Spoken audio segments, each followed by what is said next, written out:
Good evening, everybody. Hey, how's it going? How's it going, Pretty guys? good.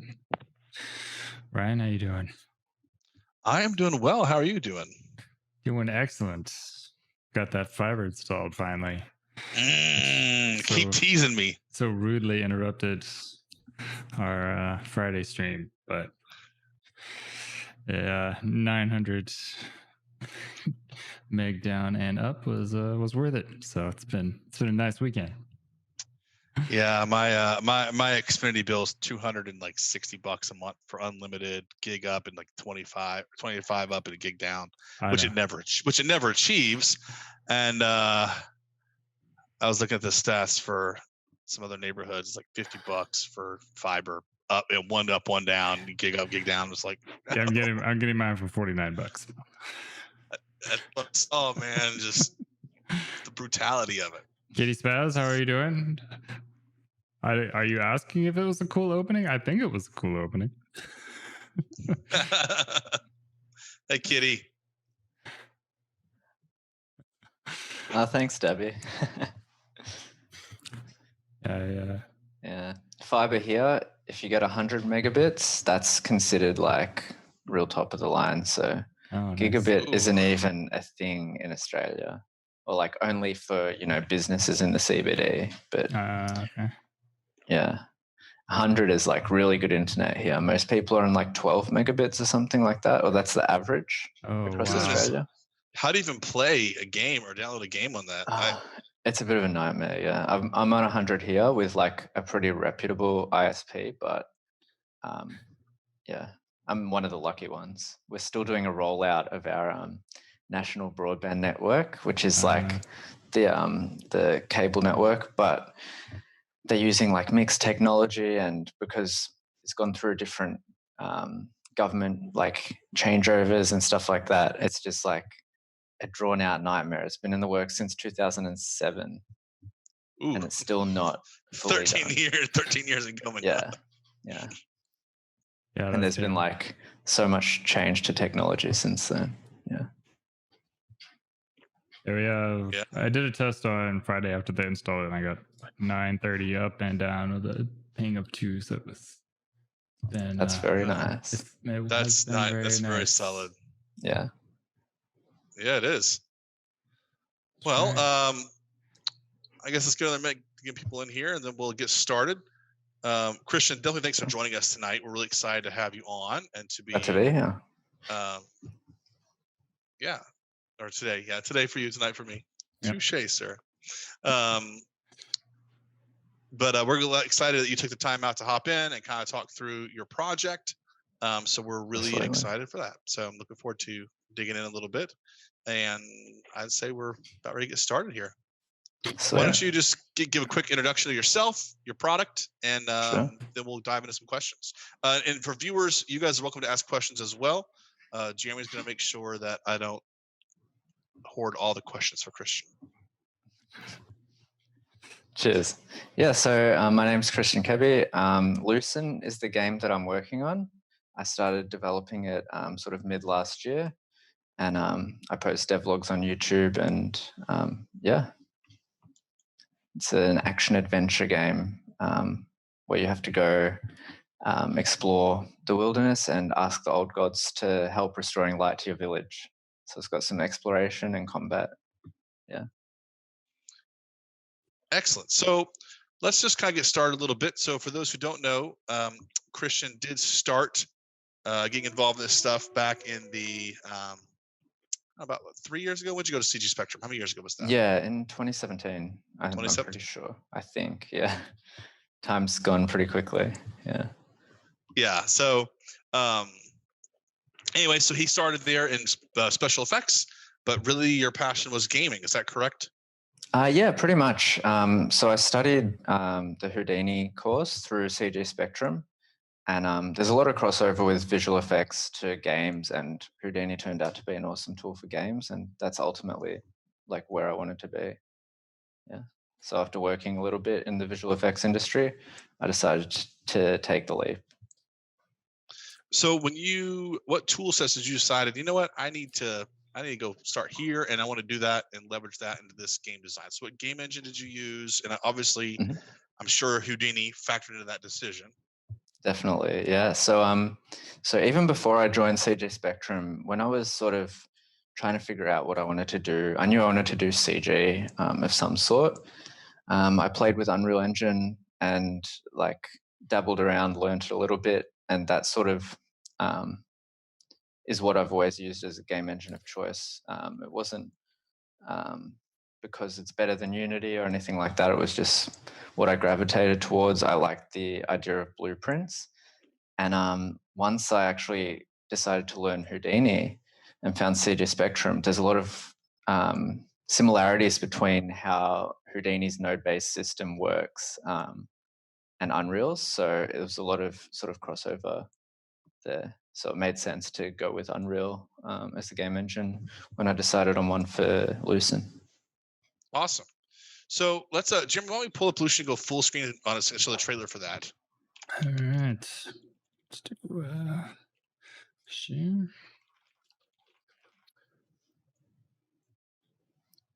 This is showing some gameplay that he had.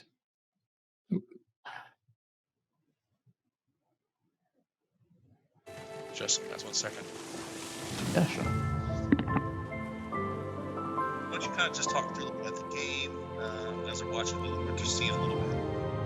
Yeah, so you play as Lucen, the boy pictured in the trailer, and your village becomes shrouded in darkness, and you take it upon yourself to go and ask the old gods that you've only heard about in legends for their help to restore light. So on your quest, you go and explore the vast uninhabited environments outside your village, learn more about their history, as well as fighting monsters and huge bosses. So yeah, you use bow and sword, and you find this sword that lets you harness light, and that's a big part of the gameplay mechanics. You harness light with it, and you discharge it on attacks to augment them. And this pictured here is one of the old gods at the end of the trailer.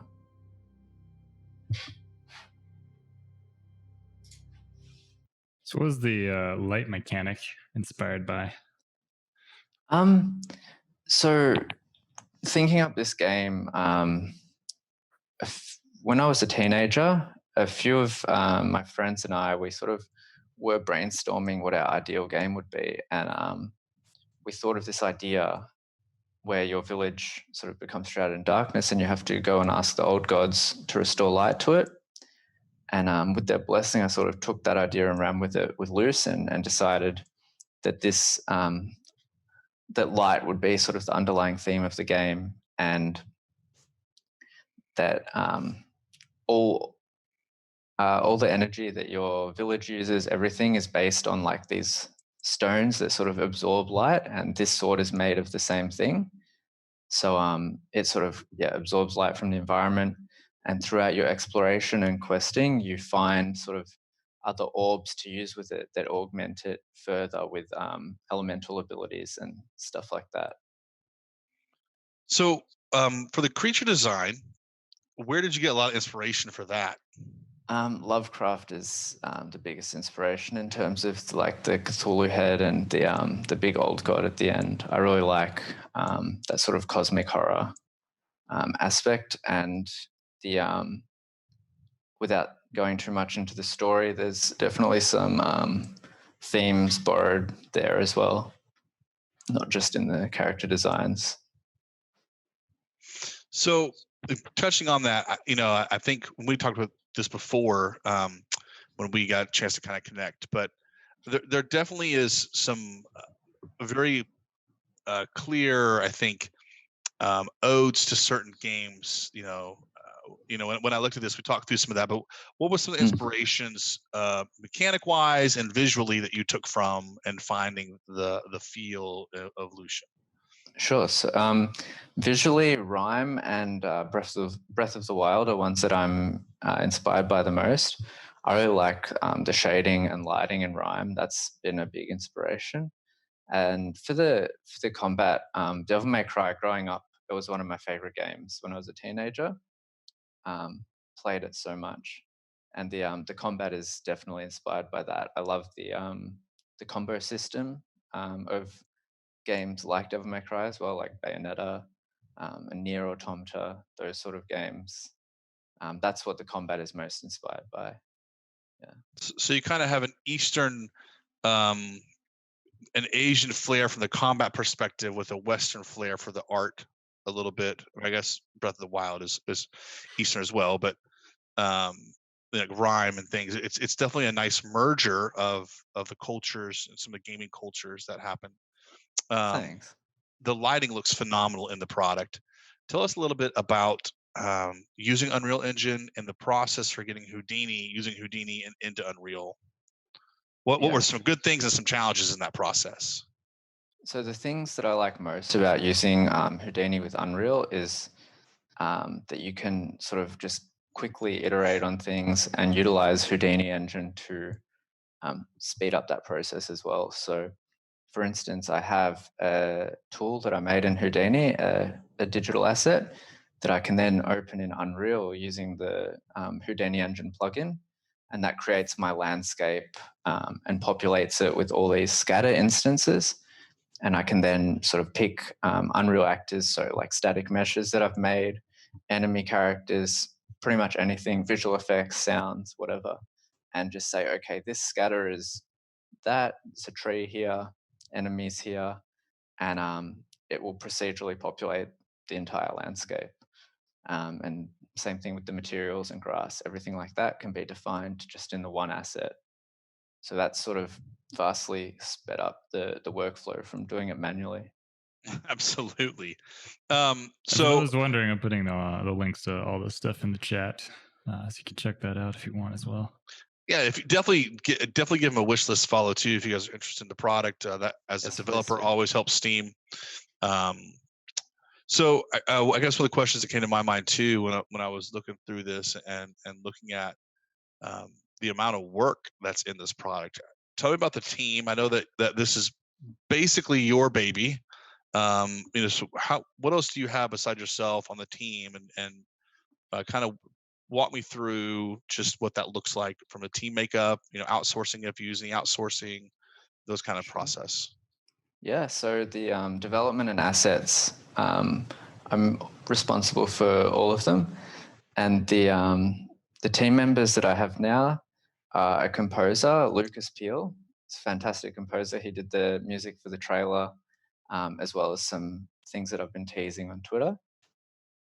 The sound designer, Samantha Schellenberg, she's great and specializes in beast sound effects. So I'm really excited to work more with her on some of the monsters. And the most recent addition to the team is Joseph Sweeney. He's actually my ex-roommate who also worked in the visual effects industry. So he was at Mill Film in Adelaide working on things like Dora the Explorer. Cool. So he's just come on board now. So all the stuff in the trailer, that's my old animation. But with the character redesign that I've been working on and posting about on Twitter, I've been also designing a rig in Houdini, and he's been learning Houdini to do the animation for it. Because it makes sense that I would make the rig because it's not a dedicated rigger. Yeah. And then he's sort of picking up Houdini to animate with because the tools are very similar for animation between all the softwares. So it's pretty easy to pick up. But he's really enjoying that. And I'm really excited to showcase like the new combo and stuff that I'm working on with him. Yeah. So for anybody listening, Houdini is really easy to pick up. For animation, if you're already an animator, then the animation portion. But overall, I mean, Houdini's, once you sort of get past the difficult first month or so of learning the interface, it's like totally different from other softwares. It becomes really intuitive to use. Kitty spazzes. Like once you sort of understand how it's passing around the data.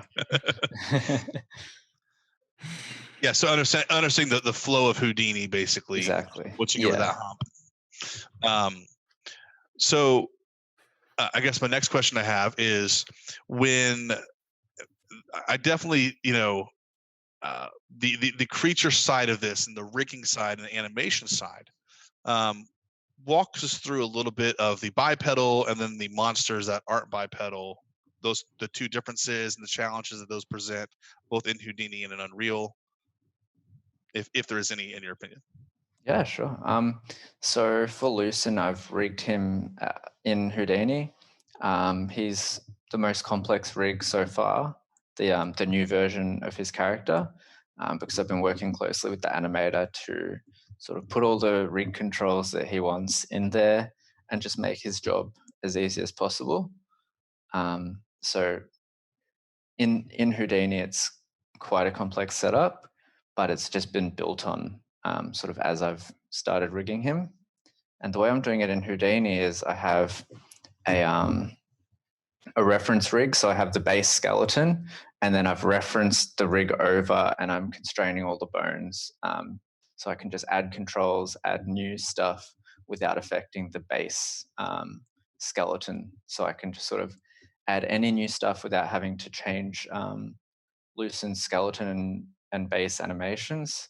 So you can just import new stuff to Unreal whenever. One thing I did, like a bit of a problem I ran into with rigging in Houdini and Unreal, is that you need to scale everything by 100 for it to have parity with Unreal.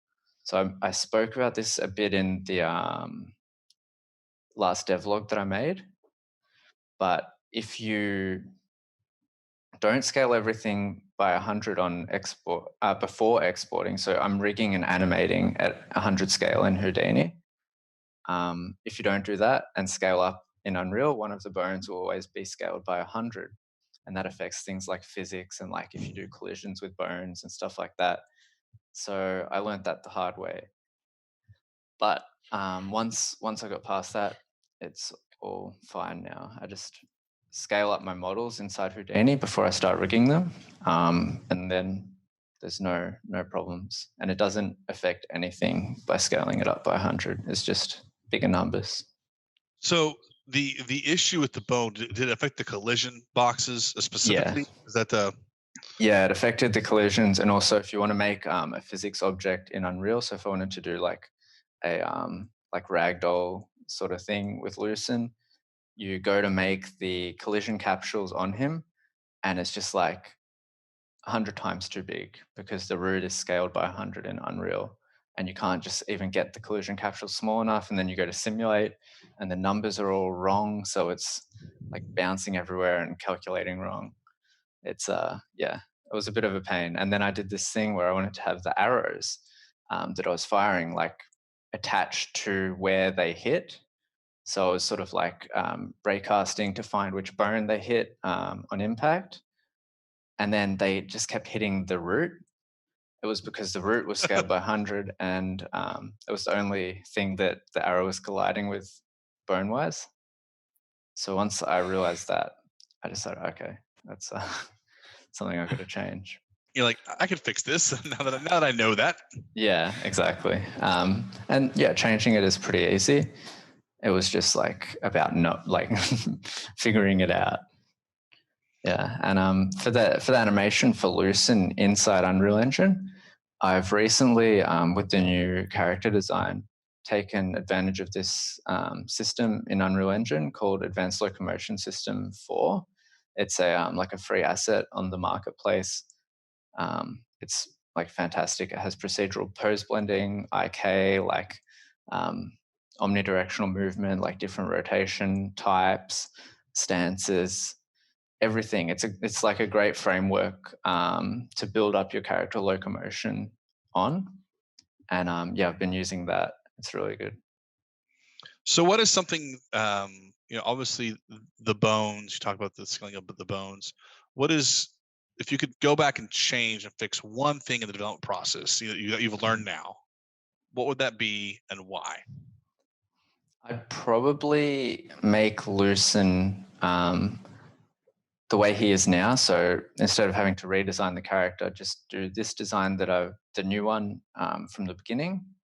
And then I would have just needed to rig it once, just needed to do the texturing once and the modeling, everything like that, as opposed to when I sort of first started making it, I wasn't sure where the project would go.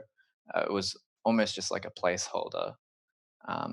And I thought it's good enough for now because I was just sort of playing around. I didn't realize that the game would sort of gather the audience that it has so far. So it was a personal project at the time. And then once it grew legs, I realized I need to sort of make sure that everything's in place to make going forward easier. But yeah, if I'd known, I would have definitely just made his final version of his character in the beginning. But that's one of those things that there's just no way to know, I would think. I mean, that's typically how you would do it in a larger production pipeline. You just block the character out, and then you have your character artist come in and start working on that. But when you're doing it by yourself, yeah, that's one of those things you just wouldn't really think about. I wouldn't think unless you had it really planned out from the beginning. And I mean, even if I had known that I'd replace the character, I still would have made it so that the rig would be like interchangeable and I could just reuse the old rig instead of having to do every single thing again from scratch. Yeah. So because I've changed all the animation, the character logic has all been redone as well. So basically the character is completely done from scratch, like all his logic for the combat, the bow, everything in Unreal. I had to redo that too. Yeah. So how much of the game is blueprinted and how much is originally coded? How much of it is, we grabbed some assets off the asset store versus, we really built our own kind of system for this, even with the blueprints. Where does that balance lie for you? Where do you find the most success in that? And what would you recommend for someone looking to get into this?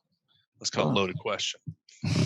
Well, so Lucen, sorry, can you just go back to the first part of the question again? So let me break it down simpler. Versus how much of the game is blueprint, your blueprinting? Yeah, that's right, blueprint and code. Yeah, versus actual coding, and then where's the strengths and weaknesses of that, do you feel like? Yeah, so the game at the moment is all blueprints. I'm using a custom version of the engine, so I'm building that from source, but that's code that's maintained by someone else. So I'm sort of just cloning their GitHub repo and I'm building it. But in terms of the logic in the game, it's all blueprints at the moment. And I find that the performance has been great so far. I haven't really needed to use code, but that's definitely something that I'll be looking into in the future if I need to, if I have some really complex systems. Yeah. Okay, my next question was, how much of it is your blueprinting and how much that's like asset store things you found, or how you found things that you're like, oh, this would be great from the asset store. Then you're like, no, this doesn't work at all for me and what I'm trying to do. Yeah, so I'm other than the advanced locomotion system, all the assets I'm creating myself. For this kind of stylized project, I decided sort of like hard to get stuff that looks exactly how I want. So I've made that stuff from scratch. And in terms of like blueprints, stuff like that, the same thing. The advanced locomotion system is a great blueprint setup that's got like forming the groundwork of the character locomotion. But in terms of the combat logic, interaction, the inventory system that I'm working on, stuff like that, all of that I've done from scratch. Yeah, there's tons of awesome resources on YouTube. That I've been following and sort of learning here and there. And like with the crossover with Houdini, some of it is like quite intuitive to just like press right click to like drop down the nodes thing to type in and you search like actor location or like vector matrix, like, and it'll come up with all the functions and operations that you can do with that data type. So it's pretty straightforward. What's been your experience outside of the rigging situation? How about for your project, how has the Unreal animation tool set worked for you? It's pretty good, though it does have quite a lot of quirks. Most recently, I've actually in going through the advanced locomotion system, because I had to change a lot to actually make it work for exactly my purposes. But I learned a lot sort of looking through that and seeing how each individual component is working. But actually getting it onto Lucen's new character, I had to use the animation retargeting in Unreal, which at times can be quite a nightmare. Not everything works straight away. It's a lot of back and forth and tweaking. Had a lot of crashes. With Unreal, if you're retargeting from one asset to another, it needs to have the asset that you're targeting to can't have less bones than the asset you're targeting from. So sometimes if it's got less bones, you just have to make virtual bones that are just fake invisible bones so that it won't screw up. It's just some real weird gotchas there. But once I got it happening, it was all good. And now that it's in there and retargeted, it's been a breeze to work with. And Unreal's animation tools are really powerful. You have access to everything inside the animation blueprint. You can control every bone individually inside the animation window. So if you've brought in an animation to Unreal, you can go and key individual bones however you want. So you can tweak poses inside the engine without having to do too much going back and forth between softwares. So I really like that, and I've been doing that a lot. And one more thing is animation curves. They're a game changer. Yeah, I might cover that in my next devlog. But you can basically use a curve that drives a value during the animation, and then you read that into a blueprint to drive data. So, for instance, Lucen has all his sort of forward movement during combos. No, that's okay. All his forward movement during combos is driven by animation curves. So instead of having a root motion, I've made a curve that defines sort of how much he should move forward, and then I'm driving that in his blueprint, driving his character movement velocity. Yeah, so it's just been a game changer. Yeah, it's thanks, Jeremy, for pulling that up too. So if you get a chance, definitely go over to YouTube and check out Lucen's dev blogs too. Those are really, I think, I always enjoy dev blogs as a developer myself. It's just fun to kind of get inside the mind of the development team or the lead designer and just how they're making the product. Yes. Okay, another question I had for you that is related to more Houdini. When did you get the idea of really saying, I really want to build this in Houdini, not just go straight to Unreal? Yeah, so because I used Houdini sort of for visual effects stuff, I was constantly using it for simulations, procedural geometry creation, stuff like that. And I follow a lot of people on sort of Vimeo and Twitter, stuff like that, who use Houdini a lot. And just seeing the stuff that they've done and how they're using the tools to create interesting geometry and really streamline the process of creating assets, I decided, I want to try using Houdini for that. The alternative would have been sort of just grabbing a lot of assets from the marketplace. But because where I was coming from was a place of, I was already using Houdini, it's my primary software. I'm more comfortable even in Houdini than in Unreal Engine. So if I can use that. And then there's also Houdini Engine. So Houdini Engine basically just allows you to save a Houdini node graph and cook that inside Unreal. And then you can have parameters that you change on the fly inside Unreal. It's just like having a Houdini file open inside Unreal with parameters that you've defined. So you can sort of in the landscape example, I could change sort of where the scatter instances are, how many trees I want, stuff like that, all inside Unreal. And then, just tweak that. And it's a game changer with how well Houdini Engine is incorporated into Unreal. Yeah, I didn't realize until we started talking just how much, because most of our team is not using Houdini for game development, although that is becoming way more prevalent, frankly. But the 3 projects that we're working on right now, there's limited. One of the projects is, but I didn't realize just how extensive the integration of the 2 tool sets were. So how did you get into Houdini, and how did you learn Houdini, and why did you choose Houdini? Like, what got you to say, I'm going to use this software? Yeah, so I've got experience sort of using Maya and Max and Blender in the past. I've sort of dabbled with all the DCCs at some point.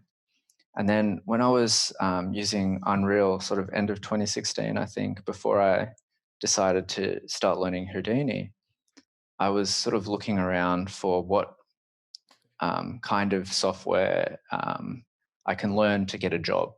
So I sort of had quite the wrong attitude growing up that like CG and art and stuff like that was always going to be impossible to make money from. I thought that I could only do it as a hobby.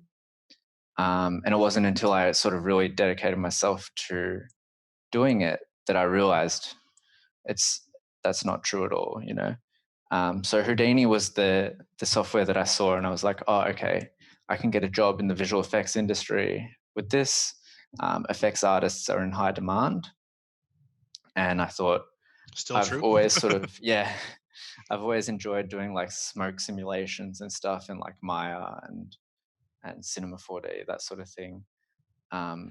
But Houdini is what's really used in the industry, like for movies. So I thought, oh, I want to work on movies. I'll try Houdini. And then I was completely overwhelmed by it, and immediately like sort of started looking up resources for where to start, and that's how I came across CG Spectrum. And so, of course, we are CG Spectrum. Just explain a little about your finding CG Spectrum and getting into CG Spectrum, and how well that prepared you. Sure. And how long it took you to find a job once you started at CG, going through CG Spectrum's courses. So I sort of just like was Googling around, like following some tutorials on Houdini, like on Vimeo, stuff like that. But really, what I needed was a structured path to actually learning the software. Like I was like learning one thing, but not understanding how it worked, like in the context of the whole software. And that's what I really wanted, was like the framework for learning the rest of the software. So like from the ground up. And so I think I emailed Jeff Pepper, I think, just like asking a question like about the course, and just sort of went from there. Got some information, yeah, and I decided to go in with the one-on-one mentorship, and yeah, it was great. I had a couple of mentors through that work in the industry, and they're just like, yeah, fantastic. Yuri Kiss and Ben Fox, they were really helpful. Yeah, and I sort of just did the coursework alongside doing my own personal work during the course to sort of utilize the mentor sessions as much as possible. So I'd do the coursework, follow the videos that were like really informative and structured, and then I'd also go off and sort of use those same techniques to make like a personal project at the same time. Yeah. So you really went all in. You're like learning and doing. I did, yeah. I did it like as a full-time commitment. Yeah. And how long did it take you to get skill sets to be employable, in your case, for you? So this reel that I posted here, I started, it was 6 months after I started with CG Spectrum that I got a job in the industry at Method Studios in Melbourne. And so through CG Spectrum, they had set up a reel review with the supervisors at Method.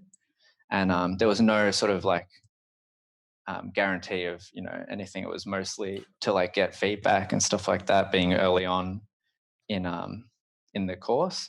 But they really liked this reel that I put together to show them, and they hired me as an effects intern, and that's where I got my start. Yeah. And the rest is history, as they say, right? Yeah, and this is my student reel, the reel that I applied to them with. Very cool. And guys, ladies and gentlemen, if you're watching, please feel free to ask questions too. We definitely want to get interaction with you guys and get your questions answered. Kristian, yeah, happy to answer graciously anything. agreed to do that. Yeah. So I'm excited about the game. I'm excited about the story personally. You know, there's the visual flair, the decision not to use art assets from the asset store, I think is really beneficial because a lot of games look this part of the reel too. Weird. Yeah, I was about to say the same thing. So explain to me, interrupt you. Explain to me the yeah, it does the falling head, the boneless. So I got really into doing like the soft body simulation stuff. There was a lot of like accounts on Instagram going viral for doing like these sort of things, and I had a lot of fun like playing with it, throwing objects at the floor at each other, that sort of thing. And I thought that I could shade the head as realistically as I could, it would look cool. Yeah. I just wanted to get some sort of like, I don't know, it makes me feel sort of like uncomfortable watching. Yeah, and the deformation. Yeah. It's like a weird sort of feeling to watch that. Was it weird to put it together? Yeah, it was a little bit. But I never really saw it like that until the final render, I guess, because I was all like just in the viewport, more technical sort of thing. But yeah, it's really fun. Yeah, if you want to do soft body stuff, Houdini is the king of that. Yeah. That's where it's animated to do weird stuff. Yeah, you're not wrong, Kitty. You're not wrong. Yeah, that's right. Yeah, that's right. So what walk me through a typical day for you, or maybe a typical week, just working on the project. You know, I think for a lot of people, being an indie developer is really hard to find your routine and your patterns that work well. So walk me through a week, and then second part of that is, what was the hardest part to start working from home? Working on your own. Yeah, absolutely. Yeah, I'm still sort of finding what works for me with regards to like my routine, but I find my day is sort of, I'll wake up, figure out broadly what I have to do in the next like week or few days, stuff like that, and then from that list of tasks, essentially, I'll pick the ones that I'm going to do that day and just write them, just like in a WordPad file. I'll just like write, like I've got to do implement the new combo, do effects, just like really like basic task things, and then just sort of in chunks where I can do a few of them in one day. And I can always just constantly refer to that through the day, and that I find really helps keep me grounded, and like knowing what I'm going to do next is really important for being able to work efficiently. I find I used to, like before I was working on, like when I was just doing smaller personal things, you just sort of just go at it and do what you feel like, but it's really hard to sort of keep on track doing that with a larger project, I found. So that's a constant like effort to make sure that my routine is structured in a way that is working for that. So going back to the part of like the hardest part for you, I know for myself, it was trying to find a schedule that fit with my family, right? Like, my wife's at the time was a school teacher, and so her schedule was in the mornings. We have kids. It's like trying to figure out how do I pack my day in a way that I can still see my family and still get work accomplished, things done. And it took me about 4 or 5 months to really find that groove. And that groove has changed as our circumstances have changed at times. We've added additional kids and things, but it's so important. I found one of the number one things for myself was just getting up and getting ready, getting dressed like I was going to work. What to you did you find as like the tool that really, or one of the things that really was like, yeah, that helped me find that groove? I find that having some sort of set like routine just before you start work is really important. So for me, it's like my morning coffee. As soon as I'm finished my morning coffee, that's sort of when the workday starts for me. And sort of having that gives me like a moment to relax before starting the workday, I found. And with regards to like schedule, I just moved in with my partner a few months ago now, just before the coronavirus crisis sort of got bad. And she's a morning person. I used to be like a night person, but I'm sort of adopting her schedule now, and I found that it's like really working for me. I like getting up early in the morning, and sometimes I'll slip and like stay up late. I'll get like stuck into working on something and lose track of time. But I think having the same schedule really helps for like structuring the rest of the time when I'm not working and my spare time. This is a question now. Go ahead, Jeremy. Sorry. I was gonna say that's something that helps anybody working from home, and then for students too. If you're doing schoolwork from home, if you can treat it more like a job, Absolutely, you definitely get a lot more done out of your day. Yeah, when I was studying with CG Spectrum, I sort of, because I enjoyed it so much, I was doing it just like constantly. It was pretty, I pretty much just spent all my time doing that. And from like when I woke up. Yeah. Nate has a question for you. He says, sure. Go ahead, Jeremy. Oh, so did you take 101 in CG Spectrum? How was the time management for you? Yeah, the time management, I found it pretty easy personally because I was so engaged with like what I was creating. I found it really like, if you find enjoyment in like what you're creating, it's a lot easier to manage the time. But I found I would just sort of get stuck into it. The structure of the units with CG Spectrum is such that you always know what you're supposed to be working on for that week. So I could just go and refer to the videos. You've got the whole list of the week's videos. So you just sort of figure out how to, like how much you need to do in each day. You can sort of just watch them all and do the work, or just like go bit by bit. So I found that just like following the structure was pretty helpful for managing the time and getting everything, all the assignments done on time. Yeah. Kitty's got a good one. Did you ever have those low moments when you think to yourself, why am I even doing this? Followed by all the other fun negative stuff. And if so, how did you get through it? Every day. I always have those feelings. I still do. I mean, imposter syndrome in the visual effects industry is like a huge thing, you know, like the most talented guys that I worked with who just like have minds like crazy genius minds, they told me they still had it. So I think it's something that you just need to be conscious of. It's like that it's easy to think negatively about what you're doing, but if other people have done it and had success doing it, there's no reason why you can't. And going through CG Spectrum, like when I was studying, I was like, oh, there are other people in the industry. Like nothing precludes me from learning this and doing these things. And you just got to keep reminding yourself that you're like still learning. I'm still learning every day. And it's like still important that I tell myself, you know, I might not be as good as I want to be. And like just continue to remind yourself that it's a journey. Yeah. That you'll never be like as good as you want to be, because you always sort of set your goals higher. Yeah, I think that's the inner artist, and I believe that movies and games are the ultimate form of art, right? Like there's always that drive that, well, this isn't quite right, or I can do better, or I'm not as good as this. That I saw that looks way better. I can't do that. Yeah, like exactly. I think we all struggle with that. I mean, I've been in the entertainment industry for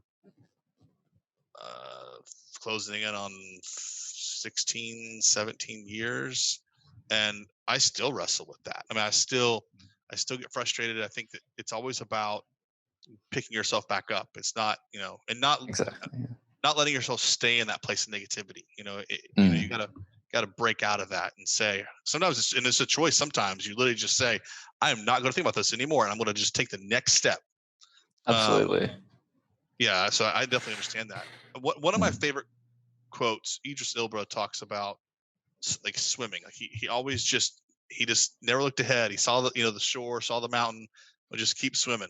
No matter how discouraged he felt, he just kept swimming. And kind of like the old Dory, just keep swimming thing. But there's a lot of truth in that. I think when you get into these fields, especially if you get jobs at bigger organizations, even what you think might be your dream job turns out to be a job you can't stand, and you're like, oh man, what am I going to do? And it's just about making the choice of being grateful for the gift, and I think continuing to persevere, because you get better if you try, you will get better at stuff.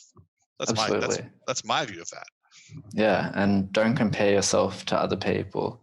I find like it's so easy to say, yeah, oh, this project or this person is like so good. How can I ever like, it's easy to get down on yourself if you're constantly comparing yourself to others.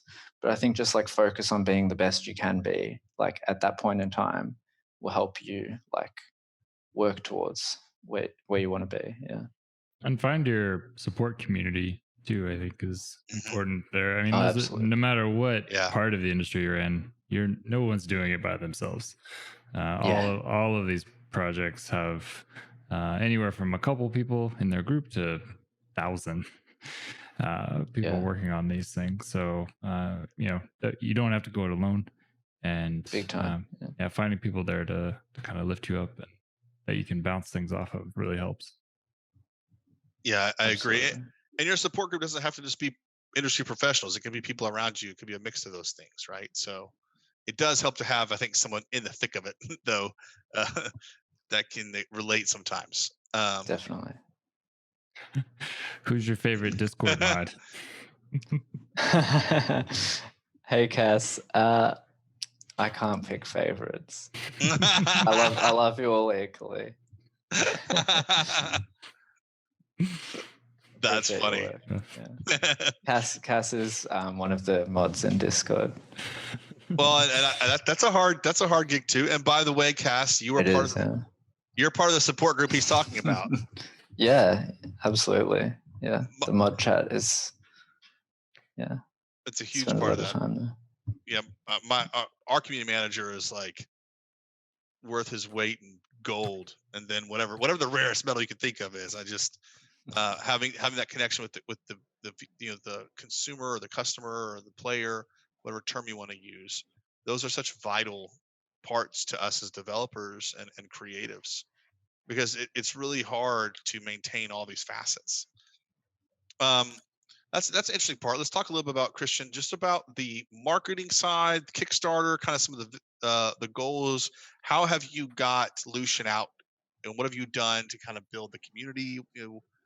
I know some of that could be luck, some of that could be strategy. Just kind of love to kind of hear, how you begin to build that momentum for the product.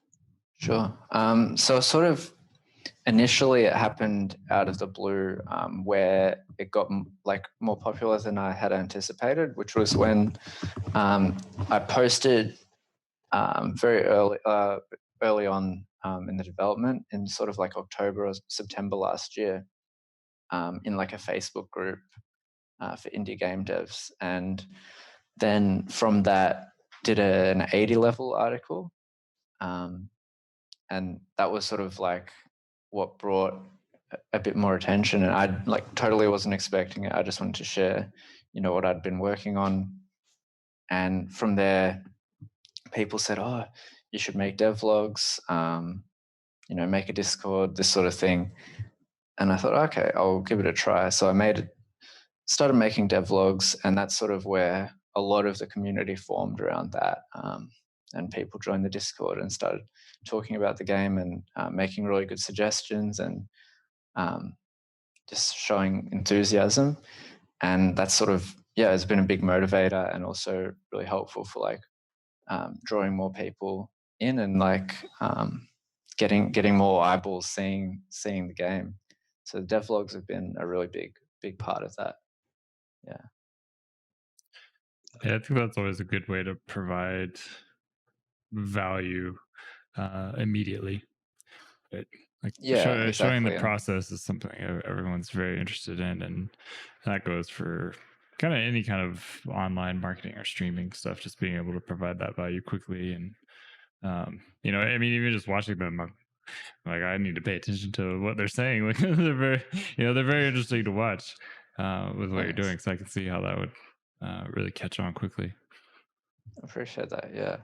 And with regards to the Kickstarter, I was planning to launch it in March. I had set a date and everything. I had made most of the page and set everything up, ready to go. But then coronavirus hit, and I wasn't sure like what sort of financial position people would be in. I didn't want to be like asking for money when this virus is like causing so many people to lose jobs, stuff like that.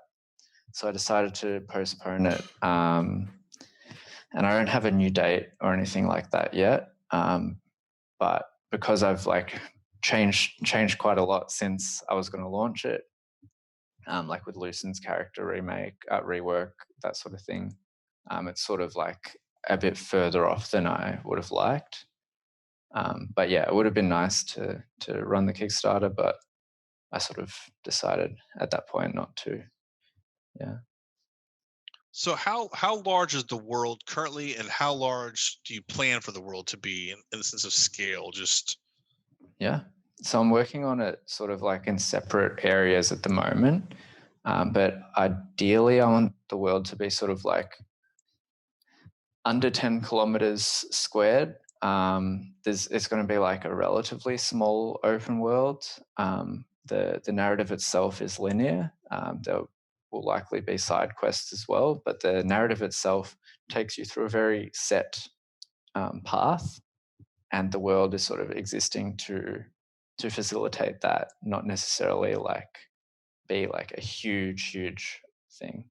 It's like going to be a lot small, like a bit smaller, and of course as one person I want to make it like as rich and engaging as possible. I don't want it to be a sort of like just a bare world, because you can make like thousands of kilometers of procedurally generated stuff, but you want the player to be engaged in it. So it's going to have to be sort of like bespokely done as well. yeah, that's a good point, because the a lot of space with nothing filled, right? Exactly. I've played games where you're running around, there's all these buildings, you can't go to the buildings, and there's really nothing there, honestly. And you're like, man, this just feels empty. And that's Yeah, and I hate that feeling when I'm playing a game, or like when I have to walk for 10 minutes through like the exact same like open space that doesn't look any different. It gets a bit tedious. Yeah. Yeah. And like in the early days, yeah. No, sorry, yeah. We have a very pointed question from World Yes. Order. More specific question about the game. What is your workflow for creating stylized water? I'm looking at one of the devlogs in the background of the stream, and the water looks stunning. Thank you. I appreciate that.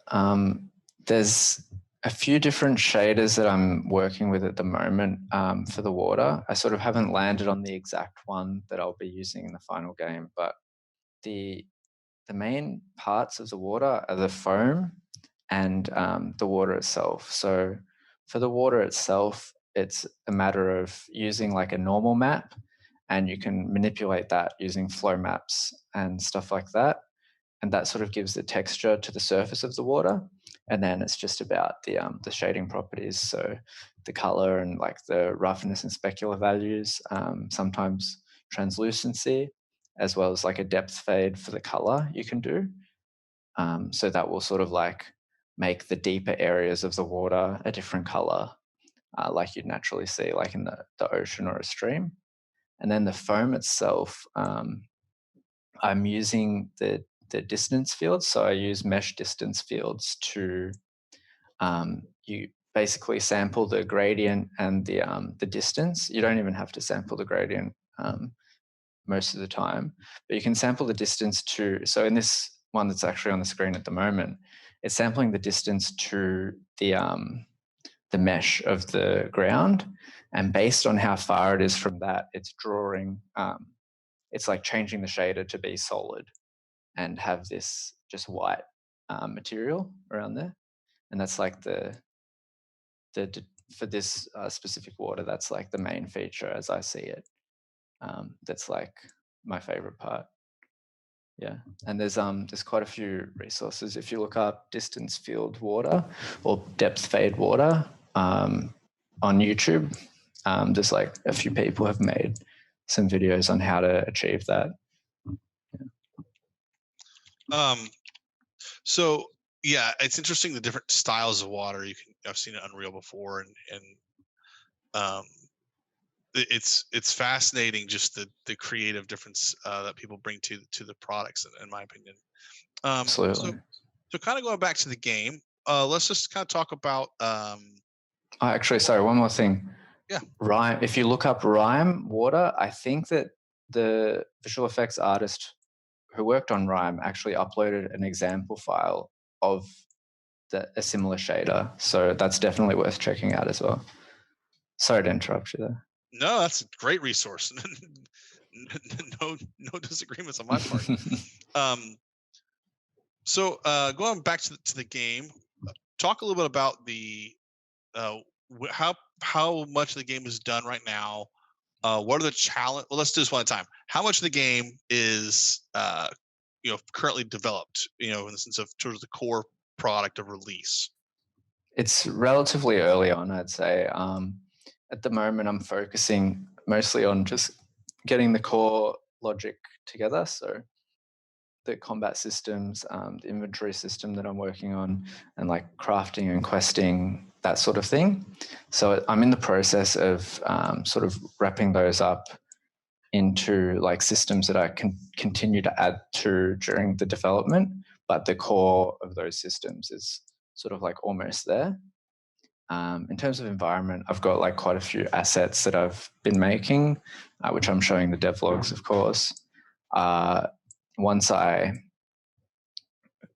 get the logic in for like populating the landscape, stuff like that, then I'll continue to make more environment assets for all the specific areas that I have planned. But at the moment, it's quite early on, so I'm sitting on that, waiting until I have the core logic in before making more environment. Yeah.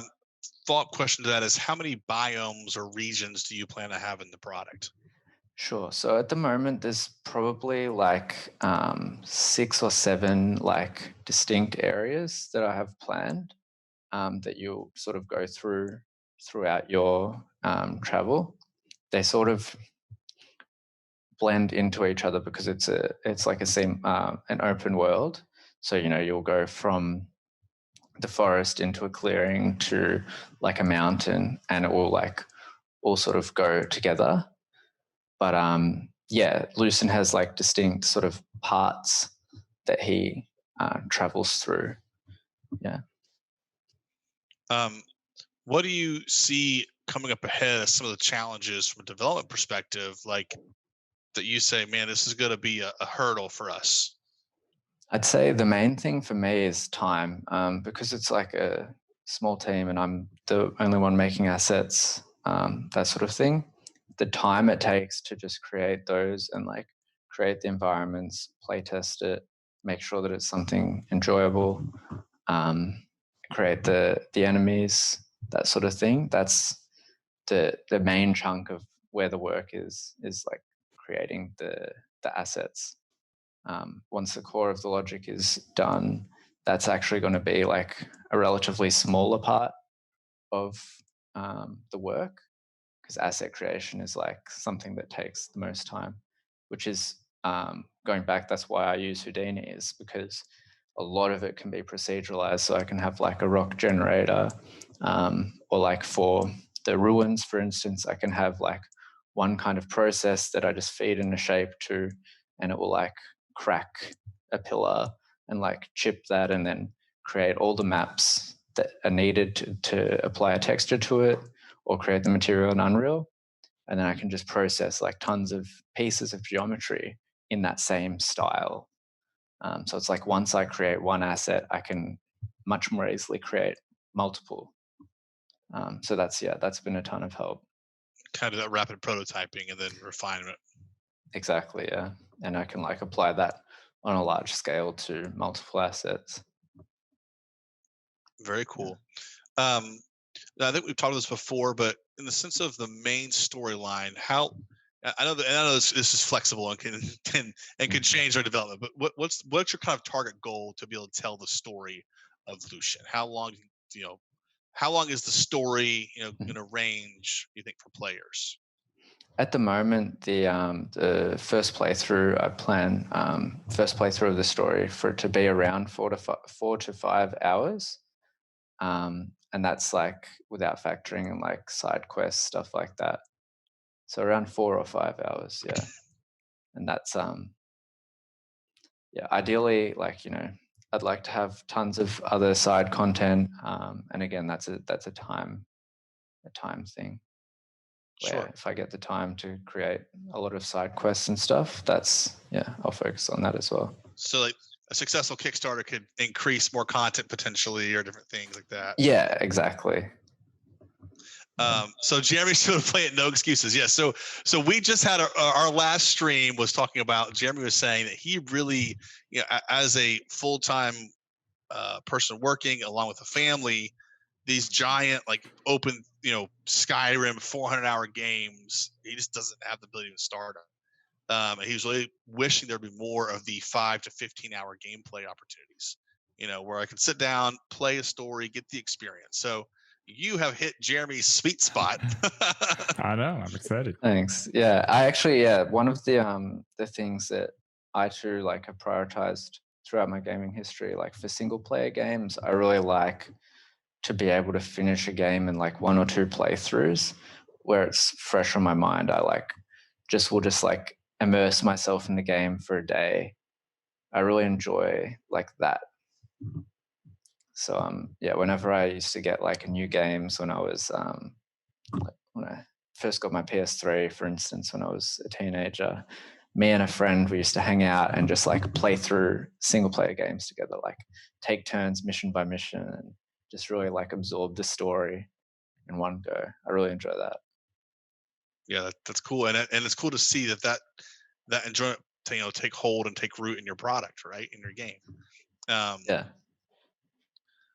So I guess last question from me, and then we can take some more questions from people. What do you, it's kind of a 2-part question, but what have you found the most rewarding about this experience as an indie developer? And what have you found the most discouraging? Sure. The most rewarding definitely has been like creating like the devlogs and interacting with people who have shown interest in the game. Like the support has been overwhelming, and I really appreciate everyone who's like showing support for the game. It's like more than I ever anticipated, and it's really helped me with like my motivation and has given me a lot of positive reasons to like keep going, and it's a good validation to keep working on the game. That's definitely been the best part of it. The worst part for me, I mean, it's probably just like when you doubt yourself is like the hardest part, and like being pretty much making this solo, it's easy to sort of get into that like mindset of, like we were talking about before, worrying that it's not good enough, or how will I ever do this, like this sort of thing. So it's like it's a conscious battle that I need to like continue to stay on track and make sure I don't let negativity win. Yeah. And people like supporting and showing love for the devlogs and stuff, that's actually been a way to combat that. Yeah. Absolutely. I got to just say, one thing about the game that has really impressed me has been the lighting in the product. Thank you. But I love, one of the things that really has stood out to me, I've seen this now a couple times, watched the trailer a lot. I love the contrast of that final clip of the trailer where you see the giant creature in the mountain, but the sun's there. Like usually you expect those giant creatures to kind of have this like negative, ominous, creepy, scary vibe. And it almost gets this extra, like this scariness because it's not. Like it's such a powerful, epic shot, but it just feels out of place. So I love that shot. Thanks. I should give credit to actually Simon DTD. He was in the chat saying that he likes the last shot. He actually gave me a suggestion for like doing a pan up from grass, and that's what I sort of like ran with, and it worked really well, like having that sort of reveal. So I just want to say like thanks to him for that idea. Yeah, it really helped, and yeah, so that contrast is on purpose, like with the light, because of course light is like a big theme throughout the game, and you sort of discover as you play like how light and this technology relates to the old gods, and also what the old gods' place is in the world. So you start off your quest very hopeful. You've heard about these old gods in legends, and from what you've heard, they should be able to help you, and you sort of learn more about them as you go through your quest. And the previous inhabitants of all the land outside your village who aren't there anymore, you find sort of like altars and lost manuscripts from them that give you a bit more information about the old gods and their role in the world and what to expect from them. So it's sort of, you're not entirely sure of what their motives are and how they'll react to you. So it's a bit scary, but also hopeful at the same time for that purpose. That's a cool concept. Well, Nate has Thanks. a really important question. Sure. Can Lucen have coffee to heal? Honestly, that's actually a pretty good idea. I mean, I've got mine right here. I think, yeah, I mean, I've actually been planning on sort of having consumables that you can collect through the environment. For instance, when you kill an enemy, if it's a boar, for instance, you can like take its meat and use that later to heal. So I don't see why there shouldn't be maybe like a coffee plant or something similar that you could take the beans from to use as a consumable to heal. So that's definitely something that I'll be thinking about now. Thank you, Nate. The coffee consumables. So Nate, when you buy the game and play it, you'll remember it. No, that's great. No, that's a really good idea. Yeah. There you go. Health bars. Health orbs. We're talking about that too, right there. So it was on the screen. Yeah. Those health bars are getting reworked for sure. Yeah, that's an older placeholder version of them. Yeah.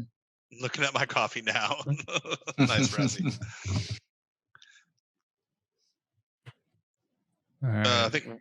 Are you open to having the community offer their services to support the game by providing things other than monetary donations? That's sort of another can of worms in itself. Anyone from the community that sort of like contributes to the development side of the game, of course, is like then part of making the game. So it has to be like handled sort of in the same way that I would, be paying a freelancer, that sort of thing. So it sort of opens up. It's definitely something that I've considered. So for instance, like Pandas, the mod has been making one of the mods has been making the like emojis in Discord and stuff like that. And so like I shared with him like the Lucen model and the rig, and he's been like posing it and making stuff like that. But as far as contributing directly to like the game's development, that's something that as like the developer I would have to approach in a more professional capacity where like, people are getting paid for what they create and stuff like that. I couldn't just crowdsource it from the community, if that makes sense.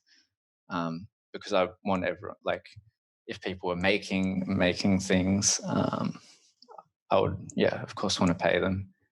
And actually the composer and sound designer were both like initially like fans of the work before they got on board. So like the reason they sort of got in touch was because they like the game, and that's sort of what happened from there.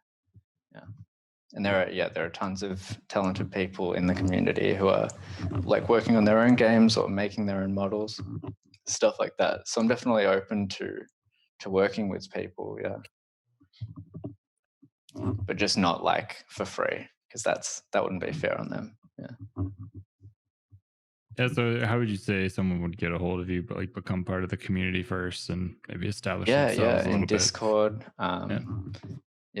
Send me a message anytime. Do we post a Discord link? We can do that. I'll do it, yeah. Oh. We definitely want you guys to be able to get a hold of and look at Lucen from the Steam store, to follow him on Twitter. We'll post all that stuff in here again.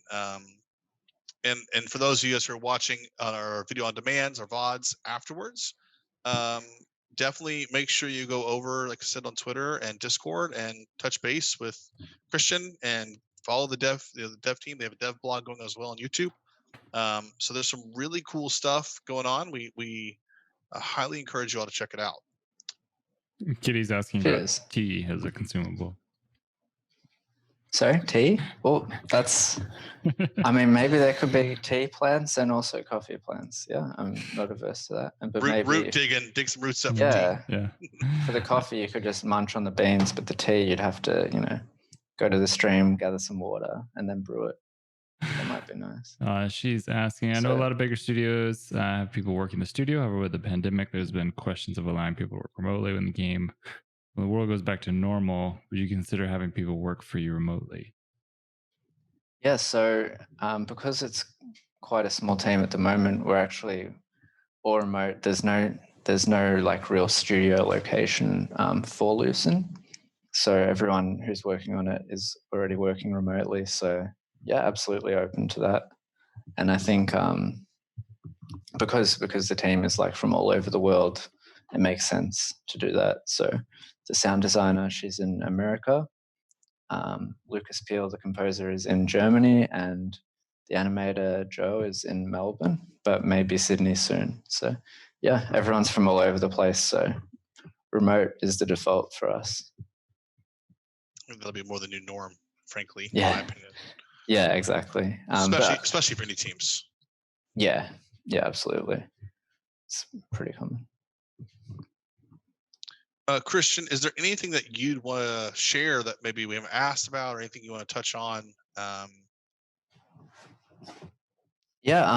I'll share so I did a talk for side effects. I was meant to be going to GDC to do it in person, but because of course it got cancelled. But I did a talk sort of about how I'm using Houdini to make all the various things for Lucen. So I'll send you guys the link to that as well.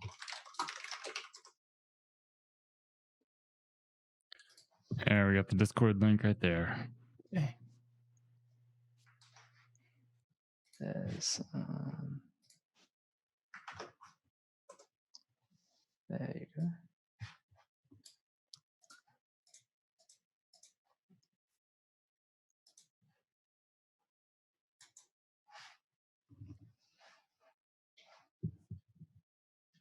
No worries, Kitty.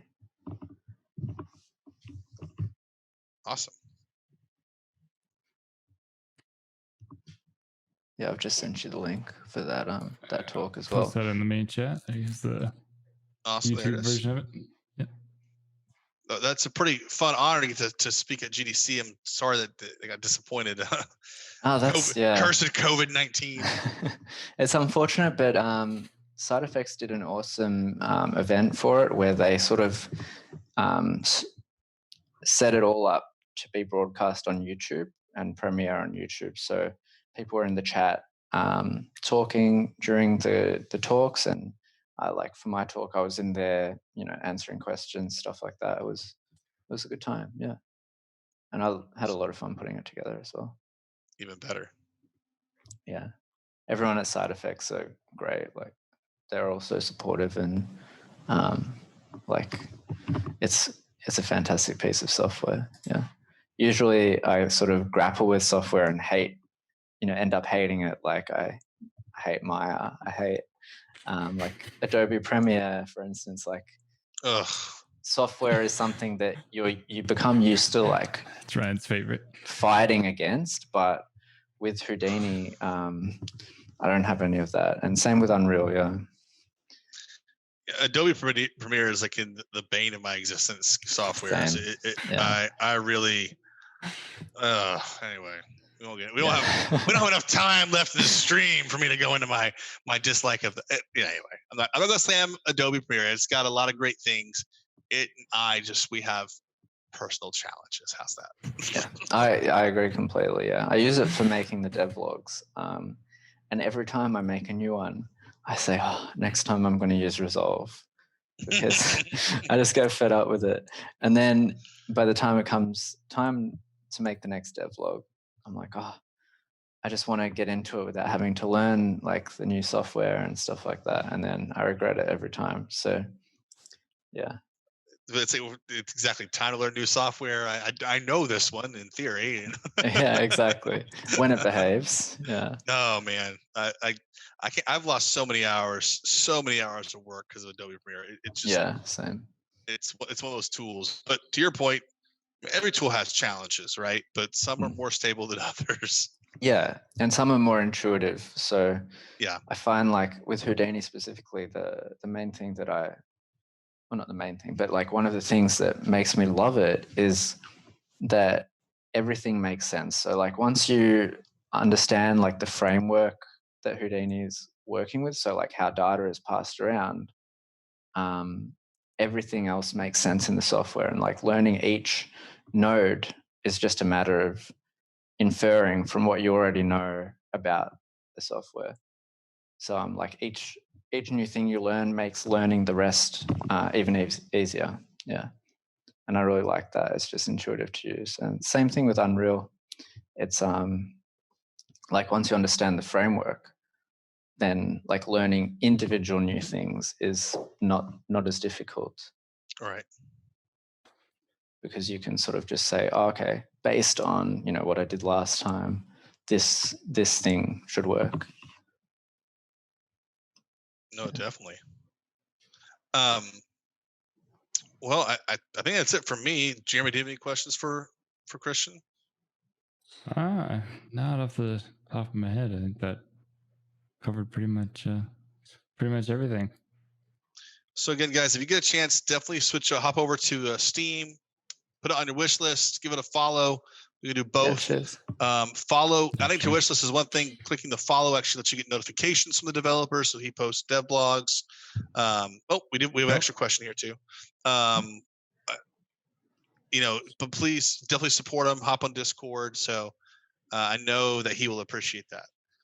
World Order Gaming asked a question. We kind of touched on this earlier, but let's for those who are maybe joined later. Mm-hmm. What was your inspiration for Lucen? So for the game itself, growing up, I've loved single player adventure games that have like a story that I can sort of like get engaged with. And when I was a teenager, I sort of was hanging out with some friends and we sort of started to plan what our ideal game would be. And we came up with this concept about having to leave your village and ask old gods to restore light to your village. And that's sort of the basis of what I built Lucen on. So in a way, like all the games I played growing up were a big inspiration. And visually, stuff like Rime is an inspiration. Gameplay-wise, Devil May Cry, as well as like some RPGs. Yeah, but it's sort of drawn inspiration from everywhere, just based on like the kind of things I've enjoyed, both growing up and now. Yeah. Good question, World Order. He said I definitely joined late. Yeah, thanks for joining us, Razzie. Thanks, Razzie. Yeah, Razzie. Well, I guess we're going to wrap up here and let Kristian get back to his world. Kristian, thank you so much for taking an hour and a half of your time out to be with us this evening to share your knowledge with the CG Spectrum community and just to share your whole journey. We look forward. Hopefully, we'll have you back here later on as you get a little closer on down the line. Yeah. Maybe next time I'll have a demo. Yeah, get some demo. Maybe Get some demo. Okay, so we're gonna give a giveaway to anyone. We have one Steam key we're gonna give away. It's not to his game. I don't know if the game even is. But if someone can tell us, Kristian during the stream at one point talked about when he started actually developing the game. So when did Kristian start developing the game? Whoever answers that first correctly, and Kristian will confirm that, will get a Steam key for a game this evening.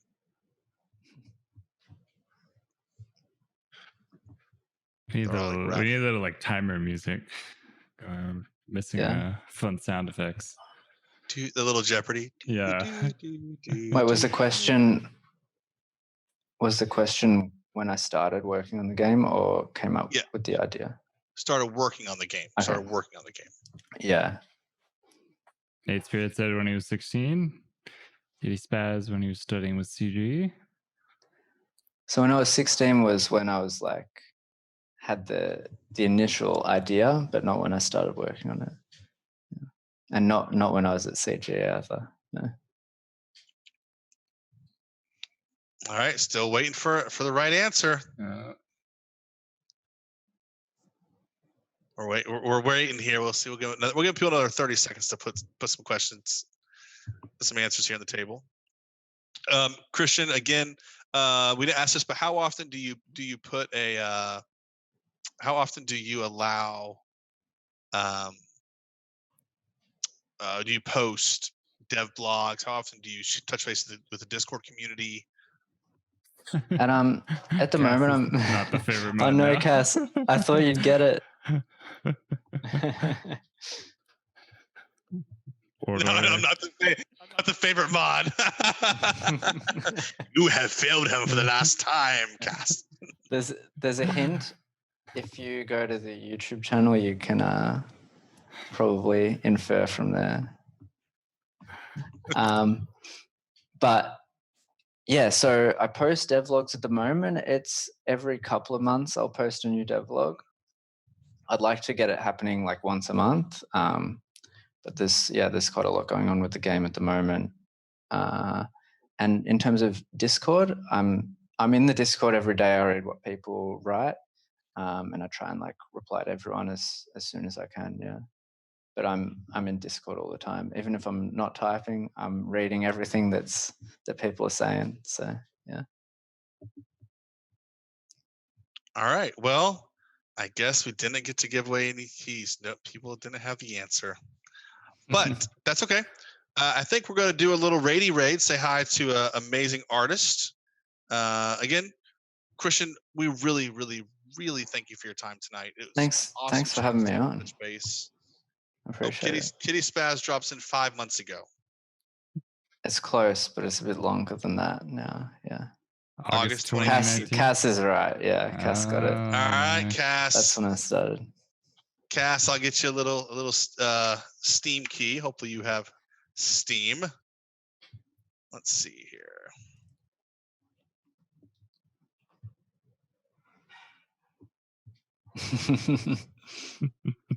He's back to being the favorite mod. He's back to being the favorite mod.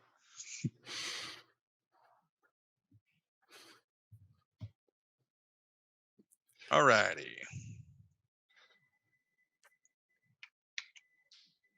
Cass, please make sure that this works.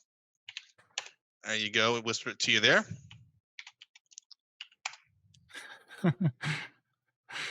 No Steam account. I know. Yeah. I'm holding out.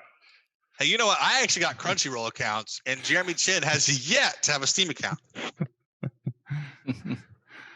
Rigby Live, hello. Hi, Rigby. I apologize that we're ramping down here. But thanks for joining us. We do have the VOD. You guys can watch it. It's an awesome interview with Kristian. Yeah, definitely check that out. Cheers.